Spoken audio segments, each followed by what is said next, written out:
দীর্ঘদিন থেকে মানুষের বাসনা ছিল আকাশে ওড়া, আর সেটা কি সাধ্য করেছে বর্তমান রকেট চালিত জেট স্যুট।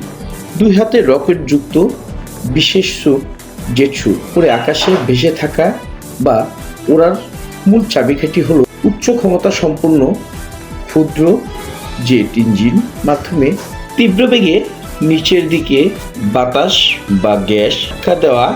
এটি মূলত নিউটনের গতির তৃতীয় সূত্র। প্রত্যেক ক্রিয়াই একটি সমান ও বিপরীতমুখী প্রতিক্রিয়া রয়েছে, এর উপর ভিত্তি করে কাজ করে। এই ইঞ্জিনগুলো থেকে তৈরি হওয়া বল মানবদেহকে একটি স্থিতিশীল ট্রিপড বা 3 পায়ের ভিত্তিতে উপর ঝুলিয়ে রাখে।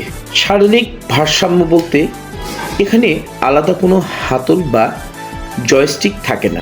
পাইলট নিজের হাত ও শরীরের অবস্থান পরিবর্তন করে গতির দিক ও উচ্চতা নিয়ন্ত্রণ রাখতে পারে।